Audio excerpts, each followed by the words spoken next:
राम मंदिर अयोध्या में बनकर तैयार हो चुका है और राम लल्ला की प्राण प्रतिष्ठा भी संपन्न हो चुकी है। पर क्या हुआ जब अचानक से अयोध्या में राम जी के गर्भगृह में प्राण प्रतिष्ठा के दौरान प्रकट हो गए दिव्य शेषनाग, जिसे वहां उपस्थित सभी लोग साक्षात लक्ष्मण जी बता रहे हैं।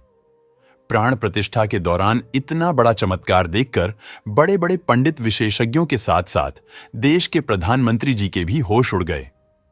लेकिन इस चमत्कार को काफी शुभ संकेत माना जा रहा है। इसके पीछे की सच्चाई जानकर आपकी भी होश उड़ जाएंगे। अगर आप भी एक सच्चे सनातनी हैं, तो इस वीडियो को लाइक जरूर करें और आप भी राम मंदिर बनने से बेहद खुश हैं तो कमेंट बॉक्स में जय श्री राम जरूर लिखें और पूरी सच्चाई जानने के लिए वीडियो को अंत तक देखते रहिए। अयोध्या इतिहास रचने की बहुत करीब है। आखिरकार वो घड़ी आ ही गई जिस दिन का सभी सनातनी लोगों को बरसों से इंतजार था। अयोध्या में बन रहे भव्य राम मंदिर में अब प्रभु ने विराजमान होकर अपने भक्तों को दर्शन दे ही दिए। प्राण प्रतिष्ठा से पूर्व ही अस्थायी गर्भगृह में राम लल्ला के दर्शन बंद कर दिए गए। अब 23 जनवरी से दोबारा दर्शन आरंभ होंगे, जब श्री राम को नवनिर्मित राम मंदिर के गर्भगृह में स्थानांतरित किया जाएगा। इस आंदोलन की आंच में पूरा देश झुलसा था। सैकड़ों ने सीने पर गोलियां खाईं तो हजारों ने अपना लहू पानी की तरह बहा दिया। बात हो रही है राम जन्मभूमि यानी अयोध्या की, जो 22 जनवरी को राम मंदिर की प्राण प्रतिष्ठा हुई है। उसने पूरी दुनिया को भगवान राम के अस्तित्व से रूबरू कराया है। इस कार्यक्रम के लिए 7,000 से ज्यादा वीआईपी लोगों को न्योता दिया गया था। लेकिन जब 22 जनवरी को विशेष ज्योतिषाचार्य की उपस्थिति में प्रधानमंत्री नरेंद्र मोदी द्वारा प्राण प्रतिष्ठा का कार्यक्रम किया जा रहा था, इस दौरान कुछ ऐसा बड़ा चमत्कार हुआ जिसकी सच्चाई सुनकर आपके भी रोंगटे खड़े हो जाएंगे। जितना राम मंदिर निर्माण की चर्चा हो रही है, उससे ज्यादा चर्चा प्राण प्रतिष्ठा को लेकर भी हो रही है। जब यजमान नरेंद्र मोदी जी प्राण प्रतिष्ठा की तैयारी करने पहुंचे, तो चारों भाइयों के साथ राम लल्ला की छोटी प्रतिमा और 5 फुट की बालक स्वरूप राम लल्ला की बड़ी प्रतिमा गर्भगृह में स्थापित की गई। सबसे पहले तो प्राण प्रतिष्ठा में जितने भी हमारे यहां देवता हैं, नवग्रह हैं और जितनी भी राशियां हैं, सभी की शांति करने के लिए पूजा अर्चना हुई। यह सब करने के बाद में मूर्ति का शुद्धिकरण किया गया और मंत्र जाप शुरू किया गया। यह मंत्र काफी वैदिक होते हैं। इन मंत्रों में ऐसी शक्ति होती है कि यह किसी भी मूर्ति के अंदर प्राण डाल सकते हैं।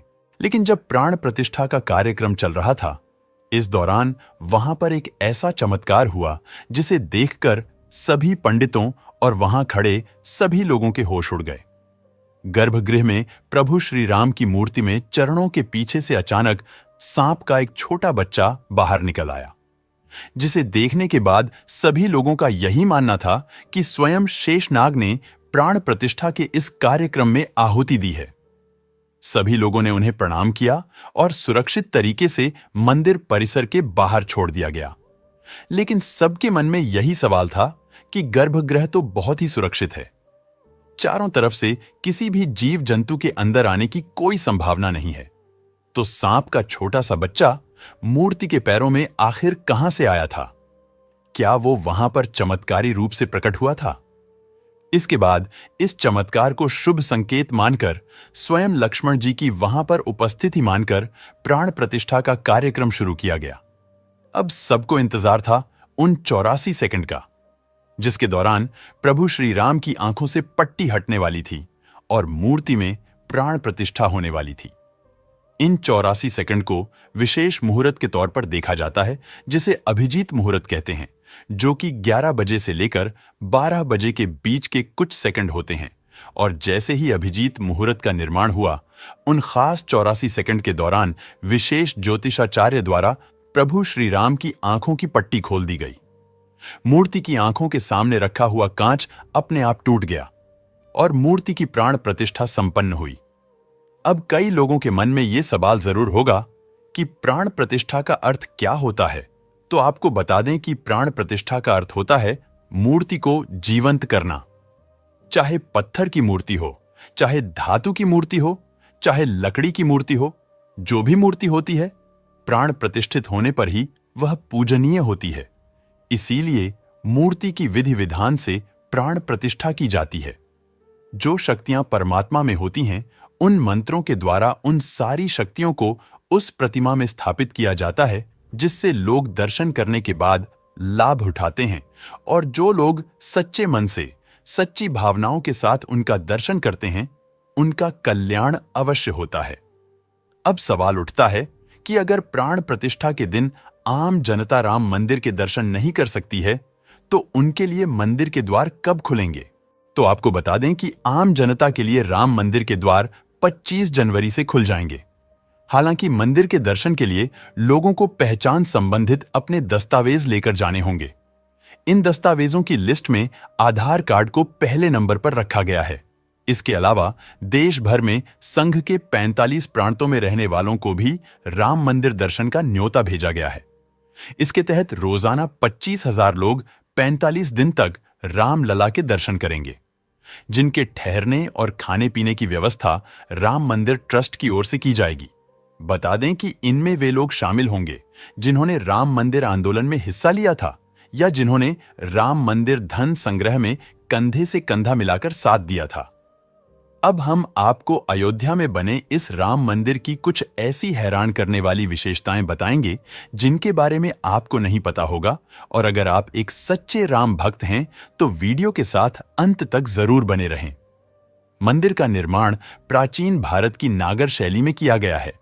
अयोध्या का भव्य राम मंदिर भारतीय पारंपरिक विरासत का एक सुविचारित वैज्ञानिक रूप से क्रियान्वित किया गया अद्भुत नमूना है। अयोध्या में लगभग 3 एकड़ भूमि पर बना यह मंदिर 161 फीट ऊंचा और 235 फीट चौड़ा है और इसकी कुल लंबाई 360 फीट है। मंदिर को मजबूत बनाने के लिए खास जोर दिया गया है। इसकी नींव 15 फीट गहरी है और फाउंडेशन पूरी तरह स्टोन से बना है। मंदिर में लोहे या स्टील का इस्तेमाल नहीं किया गया है, जिस कारण यह मंदिर 1000 सालों से भी ज्यादा समय तक सुरक्षित रहेगा। मंदिर का निर्माण इस तरह से किया गया है कि रेक्टर स्केल पर 7 की तीव्रता का भूकंप भी इसका कुछ नहीं बिगाड़ पाएगा। राम मंदिर में कुल 46 दरवाजे लगेंगे। इनमें से 42 दरवाजों पर 7 किलो सोने की परत चढ़ाई गई है। मंदिर के दरवाजों को महाराष्ट्र की सागौन की लकड़ी से बनाया गया है। इन पर हैदराबाद के कारीगरों ने नक्काशी का काम किया है। मंदिर में राम नवमी के दिन भगवान राम का अभिषेक सूर्य की किरणों से होगा। दोपहर के समय जब सूर्य दक्षिण की ओर होगा, तब कांच और लेंस से सूर्य की रोशनी रिफ्लेक्ट होकर भगवान के ललाट पर पड़ेगी। सच में दोस्तों, राम मंदिर का इतिहास बहुत बड़ा है और हम सभी इसके इतिहास के सामने बहुत छोटे हैं। लेकिन यह हमारा सौभाग्य है कि हम राम मंदिर को बनता हुआ अपनी आंखों से देख पाए। हम नमन करते हैं उन सभी कार सेवकों को जिनके बलिदान से हमें आज का यह दिन देखने को मिला है। आप भी नीचे कमेंट बॉक्स में उन्हें श्रद्धांजलि जरूर दें। और अगर आपको ये वीडियो पसंद आई है और अगर आप एक सच्चे राम भक्त हैं, तो वीडियो को लाइक करके कमेंट बॉक्स में जय श्री राम जरूर लिखें।